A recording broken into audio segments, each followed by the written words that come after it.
Dan pernah Nabi Muhammad Shallallahu Alaihi Wasallam itu pernah suatu hari ketika itu di Madinah, kalau tadi kan kita di Mekah, hijrah beliau ke Madinah. Beliau memberi makan setiap pagi lawan seorang pengemis yang buta. Dan pengemis ini baik-baik bukan orang Islam, orang Yahudi yang buta sih negara Madinah. Tiap pagi sini ke pasar, dikunyahakan dulu makanan itu supaya enak. Ayo. Lalu disuapi ke mulut pengemis tadi. Si pengemis Yahudi yang buta tadi karena kada melihat siapa nama nyuapinya, inya benci benar Rasulullah, inya menyembati Rasulullah padahal Rasulullah menyuapinya. Ikam nama nyuapi aku, hati-hatilah ikam lawan caranya Muhammad, nya pendusta, penipu. Jangan percaya ikam, musuhinya. Padahal yang menyuapi ini Muhammad. Dan itu berlangsung ada sekali aja baik-baik. Esoknya datang pulang Nabi Aisyah minta kepada istri Nabi makanan, dibawa ke pasar. Roti tadi itu dikunyahkan dulu, ada langsung kasar. Kalau kita tuh bisa untuk yang sudah karas disumpahkan, untuk yang ditawak mantul. Ini rotinya tuh dilunakkan dulu. Kayak itu juga ikamlah cuai. Kami baik benar buat di aku menasihat ikam jangan sampai ikam tergoda sama Muhammad, jangan percaya kalau Muhammad orangnya pendusta ini. Nabi berdiam aja. Esoknya yang pulang sampai Rasulullah wafat. Jadi beliau meninggal sudah usia 63 tahun, beliau wafat. Lalu pengganti beliau menjadi khalifah Sayyidina Abu Bakar As-Siddiq. Jadi Sayyidina Abu Bakar ini mintuhan Nabi. Karena Sayyidina Abu Bakar punya anak Sayyidah Aisyah. Sayyidah Aisyah menjadi istri baginda Rasul sallallahu alaihi wasallam. Jadi betapa naik apa Sayyidina Abu Bakar dan Sayyidah Aisyah. Wahai anakku, aku ini berita alhamdulillah sudah kebiasaan Nabi Abu Bakar sudah berita. Ini biasa kita dulu ya. Tapi ada kan kebiasaan Nabi yang belum Abu Bakar sampai wahai ini. Ujar Sayyidah Aisyah, sebuting lagi kan bahaya ada yang gawin Nabi yang kada pengen gawi. Kalau kita yang mereka gawin Nabi yang kada gawi ditibun banyak ya. Kita ini cerita Abu Bakar. Sebuting lagi gawin Nabi yang kada pengen gawi bahaya. Mengapa itu? Nabi setiap pagi memberi makan lawan orang pengemis buta Tuhan Yahudi, memberi makan tiap pagi. Nah itu jangan belum gawi. Akhirnya langsung Sayyidina Abu Bakar menyiapkan makanan, datang ke pasar pagi-pagi mendatangi pengemis buta Yahudi tadi. Disuapi ya. Tapi protes ini protes. Ikan nilai yang biasa menyuapi aku. Ada yang biasa menyuapi aku, tangannya lemah lembut halus, sudah punya haknya berdahulu ini kasar orangnya. Siapa gerak ikan nih? Terus diberi makan. Akhirnya terus ini tadi ikam jangan percaya Muhammad pendusta ini mendidik hatinya si Abu Bakar, sangkal sangit padahal sebenarnya yang memberi makan itu Nabi Muhammad Shallallahu Alaihi Wasallam. Akhirnya apa? Ujar si Abu Bakar, biar hendak tahulah memang bukan ulun yang memberi makan biar rancak. Bapak siapa yang memberi makan aku rancak? Mana orangnya? Orangnya sudah meninggal. Menangis dia tadi. Siapa gara orang yang memberi makan aku rancak? Iya yang sangat sambat itu, iya Muhammad. Lalu terharu ini tadi. Akhirnya apa? Aku bersaksi tiada Tuhan selain Allah. Nabi Muhammad adalah utusan Allah. Jadi Nabi Muhammad itu mengajarkan umatnya sayang lawan orang, tidak pandang agama. Pokoknya manusia, bahkan tidak hanya manusia, hewan pun tetap kita harus disuruh berahmat, berkasih sayang lawan hewan itu. Nabi Muhammad SAW itu pernah bersabda, ada orang ahli ibadah, sembahyang rancak beginian, sembahyang rancak, tapi masuk neraka gara-gara kucing. Gara-gara kucing aja. Kucing ini rupanya dikurungnya karena diberinya makan. Orangnya itu sembahyang masuk neraka gara-gara kucing. Ada beginian pasina, gawiannya kadang-kadang tuh. Kamu aja kalau pasina itulah. Gawiannya kadang-kadang berdosa, tapi masuk surga gara-gara satu hari musim kemarau kepanasan. Nah karena dia nih komboy orangnya loh, sumur bahari itu kadang tidak turun ke bawahnya ngambil minum. Lewat anjing, di sini apa bahasa anjing lewat? Uyuk lah. Kami tak lanjut mendengar utang. Jadi bahasa utang ya, utang turun, simpelnya kan utang di sini kan nih, utang ya. Gara-gara utang, gara-gara anjing dari kehausan menjilat-jilat pasir, lalu orang beginian nakal tadi mengambilkan banyu turunnya hakim ke sumur. Banyunya tuh kayak diantekin di sepatu. Jadi jangan dibayangkan Coca-Cola, teh es, karena di jeruk itu banyu sumur diantek dibatis anu sepatu, diminum makan lawan anjing tadi. Allah berterima kasih karena anjing itu termasuk ciptaannya hambanya Allah Subhanahu Wa Taala. Inya berkasih sayang lawan anjing. Itu ajaran Nabi Muhammad SAW. Lawan anjing aja kita disuruh berkasih sayang, apalagi lawan manusia, apalagi lawan manusia. Itu akhlaknya bagi Rasul SAW. Nabi mengajarkan lawan kita. Nabi itu kadang membeda-bedakan sugih lawan miskin. Apa di bawah hati? Idza da'ahul miskin ajabahu ijabatan muajjalah. Nabi itu baik-baik kalau yang mengundang itu orang miskin, sini pajaknya datang. Paling cepat datang. Kalau orang miskin mengundang, sini paling cepat datang. Kalau kita terpaling, kamunya bupati kita mau undang, wah langsung hujan badai langsung pulang. Tapi bila di pedalaman kita orang miskin datang, kita kada datang. Kalau Nabi terbalik, nah itu kada membedakan. Bahkan disebutkan dalam sebuah hadis, siapa yang menghormati orang lain, siapa yang menghormati seseorang karena hartanya, maka hilang 2/3 iman. Hilang 2/3 iman. Jadi kita menghormati. Nabi SAW juga mengajarkan kita itu menyambung tali silaturahim. Jadi jangan sampai putus silaturahim.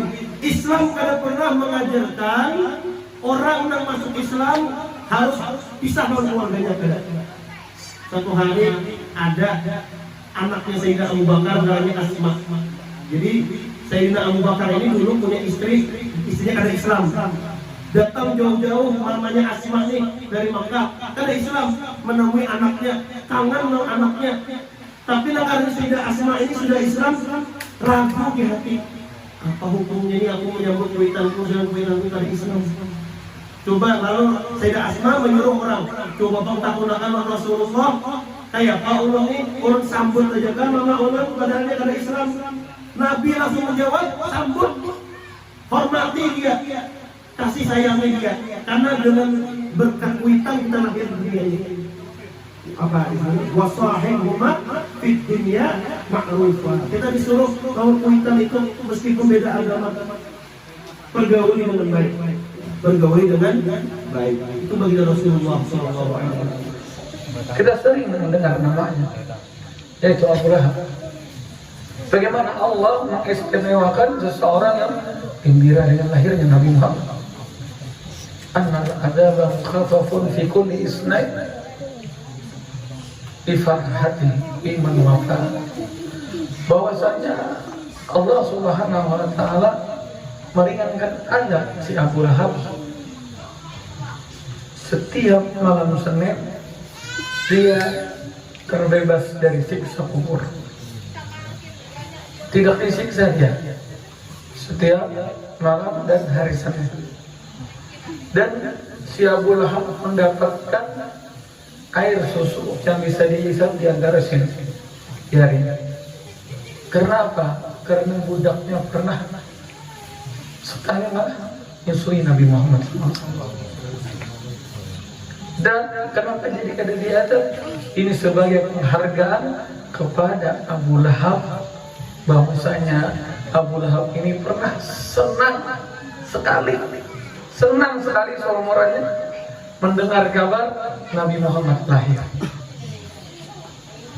Makanya ada diajar. Mudah-mudahan kita gembira dengan kelahiran Rasulullah, kita terhindar daripada adabnya Allah Subhanahu wa taala. Hadza ma'al kufri fakaifa min dhi fu'ad imtala iman. Ini Allah berikan keistimewaan kepada Abu Lahab, orang-orang yang paling celaka. Kalau sudah dikatakan orang paling sial, orang paling celaka, orang yang paling benci oleh Allah adalah Abu Lahab. Tapi Allah tetap yang maha adil, maha pemurah. Walaupun dia orang paling dibenci, tetap diberi keistimewaan, tidak akan diajak setiap malam Senin dan hari Senin. Padanya sekali aja gembira. Ketika gembira dia memerdekakan budak yang bernama Sahabat Aslam. Merdeka, ketika merdeka, aku senang. Keluarga aku lahir. Ya memang ada kaitan keluarga, tapi keluarga jauh. Jadi ibaratkan itu kemanakan sepupu. Nah kemungkinan ini pasti ada kaitan sepupu dengan abahnya Nabi Muhammad SAW. Jadi hitungan kemanakan, tapi pintungan kemanakan sepupu. Jadi kan mengarang asa keluarga kan gembira nih. Ini sekali aja gembira dengan kelahiran Nabi Muhammad SAW. Nah jadi kalau kita gembira apanya? Karena Nabi ini manusia pilihan Allah yang sebagai ikon, sebagai contoh, sebagai ikutan orang-orang yang mempunyai akhlak mulia. Rasulullah ini diutus ke muka bumi rahmatan lil alamin, sebagai orang yang bersifat kasih sayang seluruh alam semesta. Tidak ada pernah kebencian kepada hati Nabi Muhammad. Jadi hati Nabi Muhammad itu bersih, tidak ada benci kepada siapapun. Orang yang ingin membunuh beliau, orang yang setiap hari mencaci maki beliau, orang yang hampir setiap hari mengotori rumah Nabi Muhammad SAW, beliau tidak pernah marah, apalagi dendam. Karena sebagai ikutan, ini pemimpin kaum muslimin, orang-orang beriman. Bagaimana Nabi Muhammad itu mencontohkan kita sabar dalam hidup, sabar dalam rumah tangga, sabar dalam bermuamalah dengan diri, sabar ketika disakiti, sabar ketika dapat musibah. Itu sudah dicontohkan oleh Nabi Muhammad SAW. Tinggal kitanya aja. Sabarnya Rasulullah dalam cacian makian, bahkan Rasulullah disakiti. Sering kita mendengar cerita Ashabut Taif. Ini Rasulullah ingin menggambarkan, inilah pemimpin yang diutus oleh Allah. Bagaimana kalian bersikap ketika kalian disakiti. Aku dulu yang jadi diuji coba. Bagaimana aku ini menghadapi dan sikapi mereka, orang-orang ingin bahkan menyakiti Nabi Muhammad SAW. Rasulullah diperintah oleh Allah untuk datang ke Taif. Tujuannya apa? Untuk mengajak kepada Allah. Yang namanya seorang rasul pasti tunduk dengan perintah Allah. Siapapun dia rasulnya, pasti mereka tidak ada sedikit pun menolak, tidak ada sedikit pun jengkelnya. Ini para rasul. Jadi Rasulullah berangkat ke Taif di perintah Allah lewat Jibril alaihissalam. Ini ingin diuji oleh Allah. Bagaimana hatinya Nabi Muhammad SAW. Jadi sampai di Taif dan Rasul sendiri, kan ada beberapa sahabat sendiri, dengan harapan ada orang-orang yang ingin ikut Nabi Muhammad SAW. Sampai di gerbang Taif, ini orang sudah kumpul. Rasulullah mengira ini disambut, ternyata tidak. Ini anak-anak yang dewasa, semuanya punya batu, kayu untuk menyakiti Nabi Muhammad SAW. Karena orang-orang Taif ini terhasut oleh orang-orang kafir Quraisy bahwasanya bila Muhammad masuk ini dukun, ini tukang sihir, ini hati-hati namanya menyesatkan orang, merusak rumah tangga orang. Jadi semua marah pada Nabi Muhammad. Padahal kita pernah bertemu aja Nabi Muhammad mengarang di surah Allah, diperintah Allah, ya sudah masuk. Baru masuk sudah mereka melempar, anak-anak melempar dengan batu. Rasulullah tetap, kalau tidak ada yang menyambut, ternyata tidak ada satupun yang menyambut Nabi Muhammad SAW. Sehingga dengan lemparan batu, lemparan kayu, Rasulullah banyak keluar darah di dibatis, batis ini berdarahan, dan akhirnya pingsan. Di kepala di awal batis itu berdarah berarti kan banyak yang mau. Tapi untungnya darah itu tidak menciprat, tidak jatuh ke bumi, mengalir saja. Di daun kita mengalir banyak kan. Keris sampai ke tanah. Jangan tanah Jibril yang minta lagi sudah. Taif itu hancur lebur. Jadi Nabi Muhammad ketika pingsan udah diletakkan aja. Siapa peduli? Tidak ada peduli. Sampai beliau mulai agak siuman, terpapah-papah Nabi Muhammad itu sambil mencari penawangan. Apa hati Nabi Muhammad SAW? Apakah beliau jengkel? Apakah beliau marah? Apalagi sampai mendoakan kepada Nabi terbaik. Datang Jibril menanyakan kepada Nabi Muhammad, aku menawarkan kepadamu wahai kekasihnya Allah, mau diapakan orang Taif? Biarkan mereka, jangan dikasih azab, jangan dikasih bala, biarkan mereka. Aku mengharap orang-orang Taif itu anak cucunya menghafal Al-Quran. Aku mengharap anak cucu dari ahli Taif itu mereka sebagai ulama. Aku mengharap anak-anak Taif itu yang benci kepadaku, mereka orang-orang saleh yang pendekat agama Islam.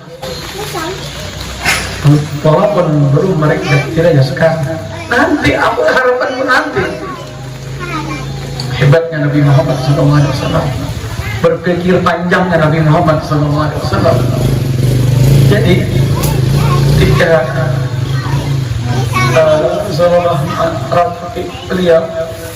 Rasulullah dalam hati beliau, ya Allah, ini hikmahnya. Ya Allah, ulun mengakui ulun termasuk orang maksimal, hampir setengah gagal dalam mendatangi ahli Taif. Jangannya kita mau nih mas, apa Allah Ta'ala menyuruh aku sampai aku disambut kayak ini, itu kita.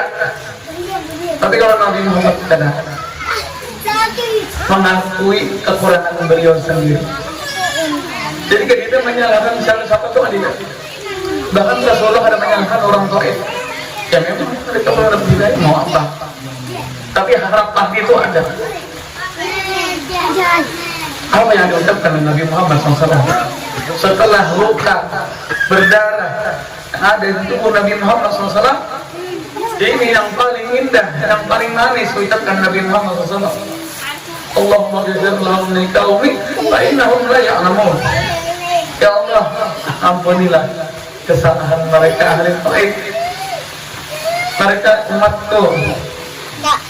Ampuni mereka wahai Allah. Mereka tidak tahu aku ini adalah Rasulmu. Seandainya mereka tahu tentang diriku, pasti mereka dengan senyuman, pasti mereka dengan sambutan luar biasa. Tapi karena mereka terhasut, wahai Allah, turun meminta kepada Dia, berikan mereka petunjuk, berikan mereka hidayah, berikan anak cucu mereka orang-orang yang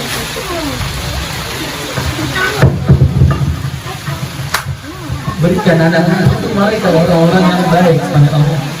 Ini sudah disajikan mendoakan kebaikan.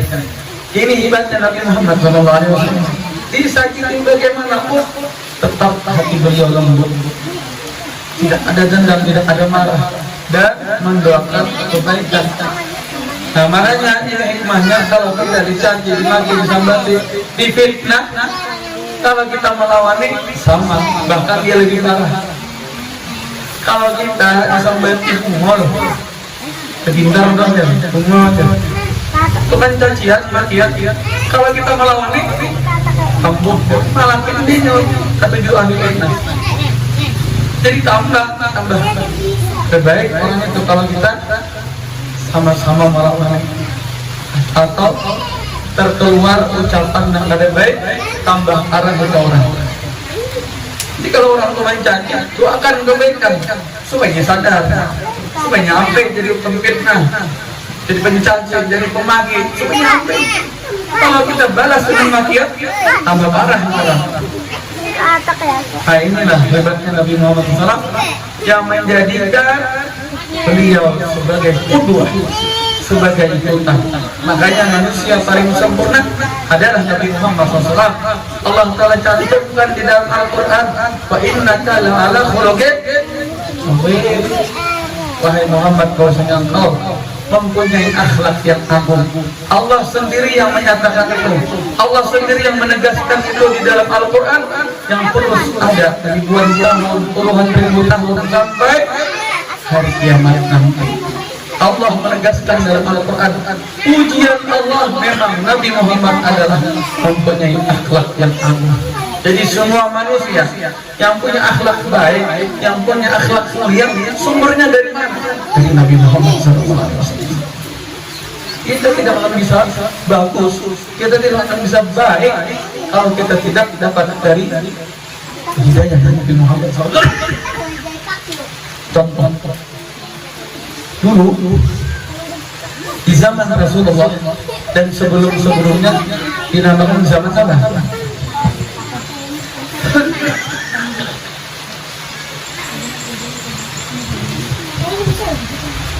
Namanya zaman Jahiliyah. Ini sebelum Rasulullah diangkat menjadi rasul. Namanya zaman Jahiliyah. Arti Jahiliyah itu apa? Orang-orang bodoh. Kenapa? Karena mereka belum ada yang memberikan petunjuk. Tidak ada yang memberikan petunjuk. Beringas. Hukum semaunya. Siapa kuat itu yang berkuasa. Siapa lemah itu ditindas. Mereka mau bunuh-bunuhan terserah.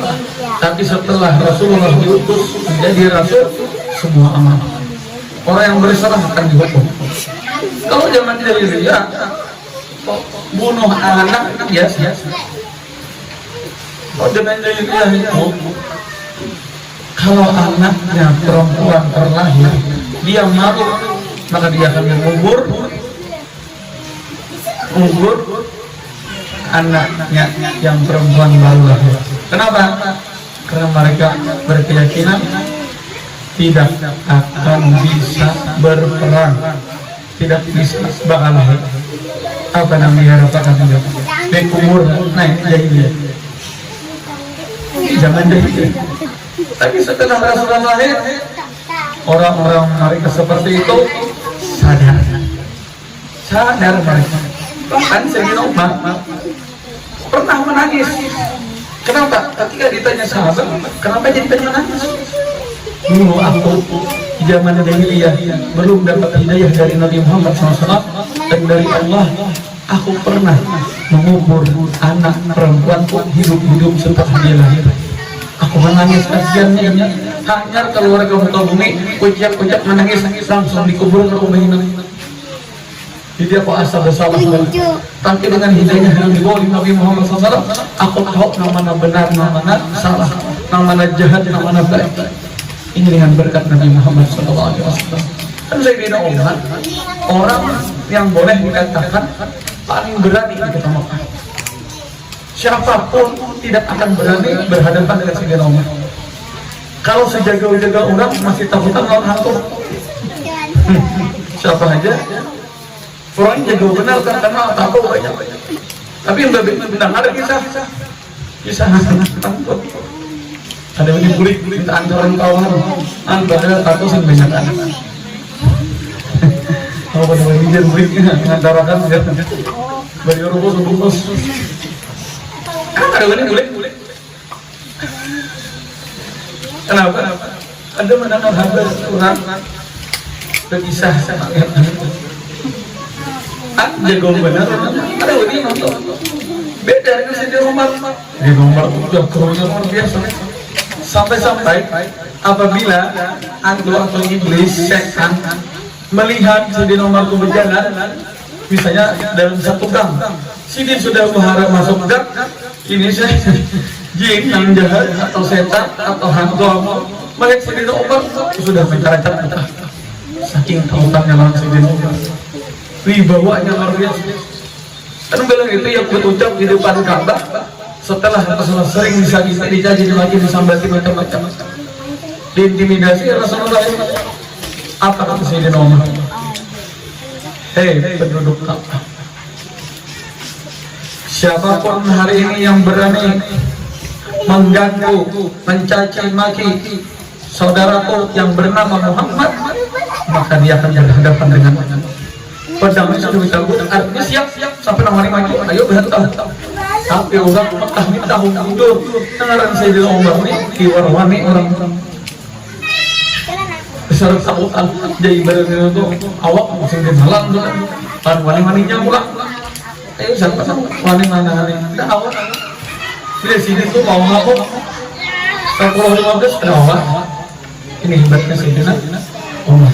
Nah jadi ketika Sayyidina Umar di depan Ka'bah menyatakan demikian, orang hendak menuruti Nabi, orang hendak menyakiti Nabi, orang hendak menghina Rasulullah. Ada banyak berhadapan beberapa kali.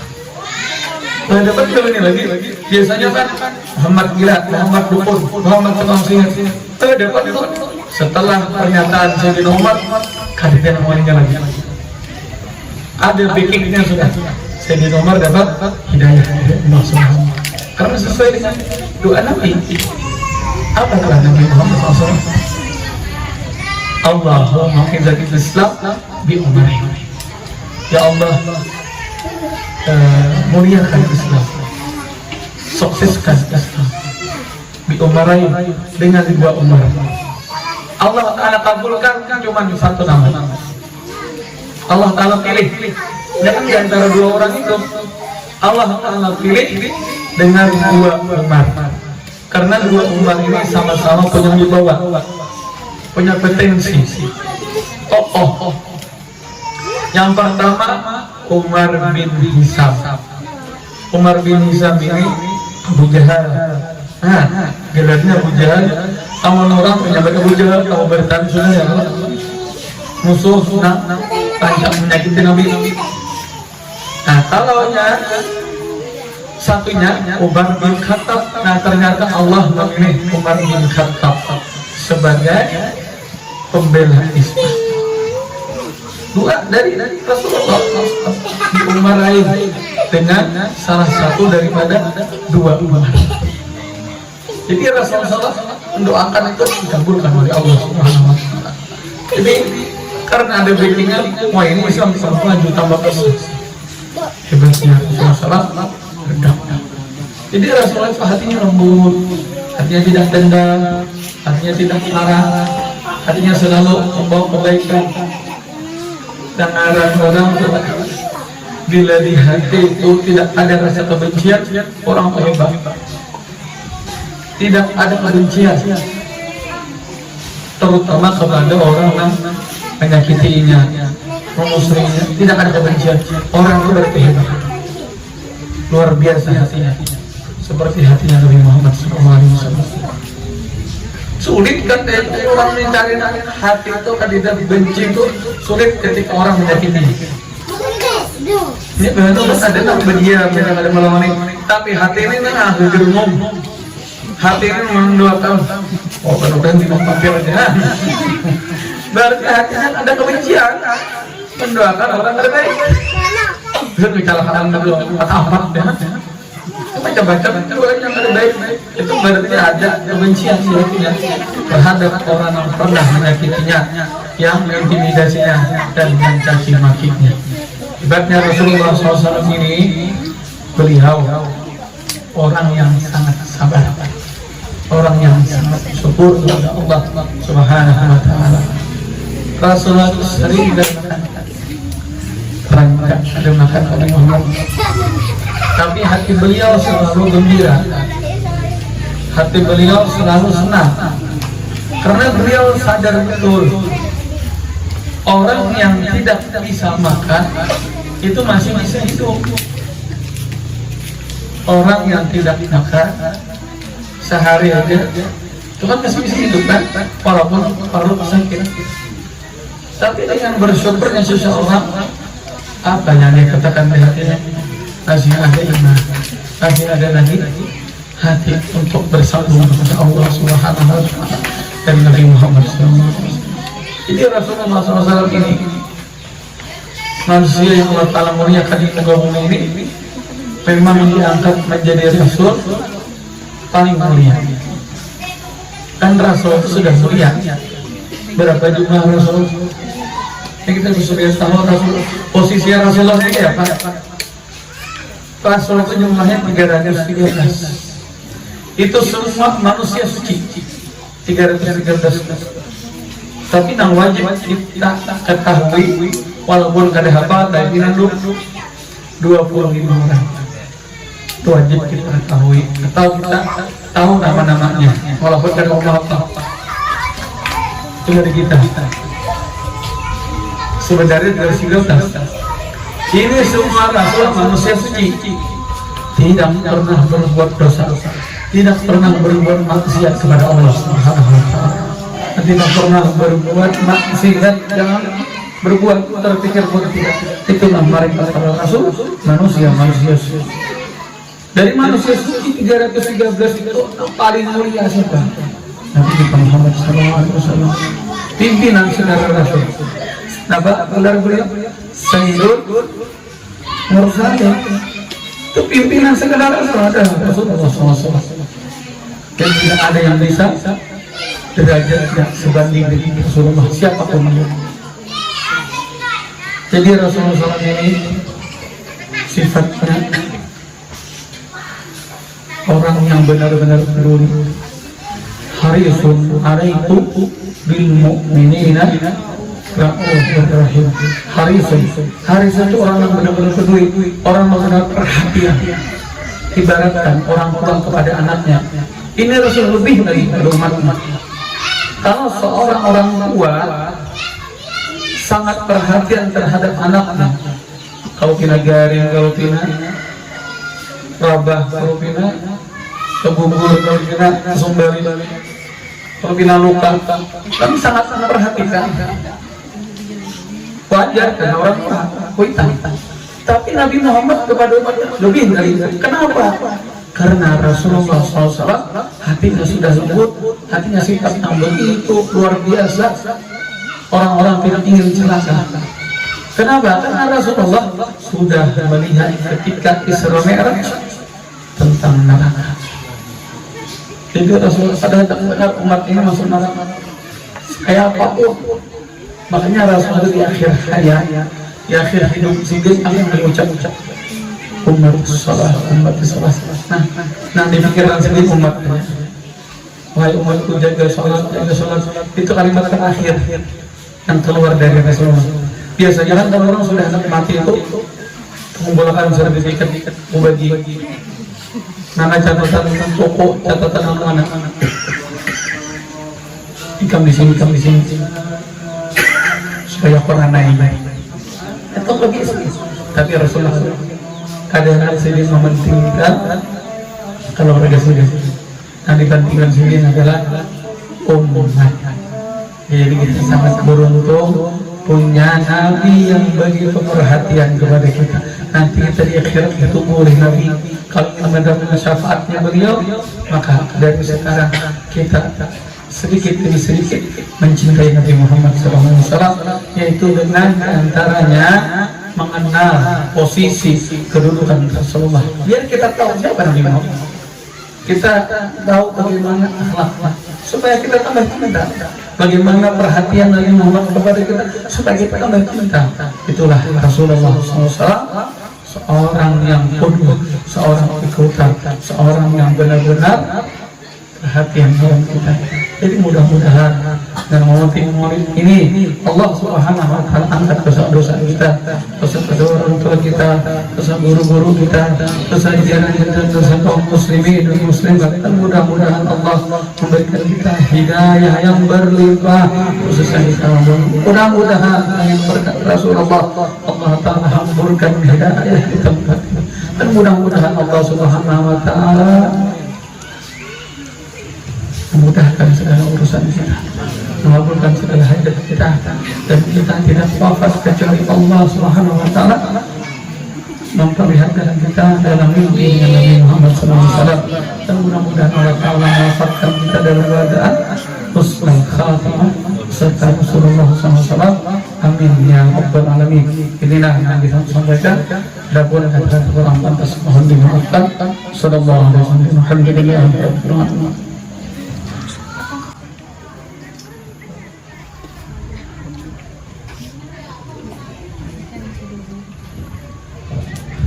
Amin.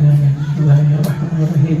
Alhamdulillahirabbil alamin. Wassalatu wassalamu ala sayyidina Muhammadin wa ala alihi ajma'in. Allahumma ighfir lana dhunubana wa walidina nasibina wa rahmahumna wa rahmana.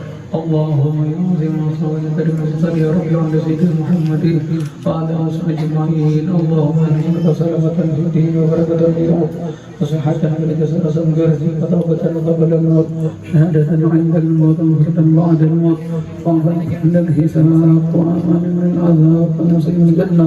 اللهم ارزقنا الهداية. اللهم ارزقنا الهدى والتقى والعفو والغنى. اللهم ارزقنا الهدى والتقى والعفو والغنى. اللهم ارزقنا الهداية والحسنى والمعنوي. اللهم ارزقنا الهداية برحمتك يا أرحم الراحمين. اللهم اجعل هذه القرية قرية محمد. اللهم اجعل هذه القرية قرية محمد. اللهم اجعل هذه القرية قرية محمد صلى الله عليه وسلم. صلى الله عليه وسلم. الحمد لله رب العالمين. تقبل الله.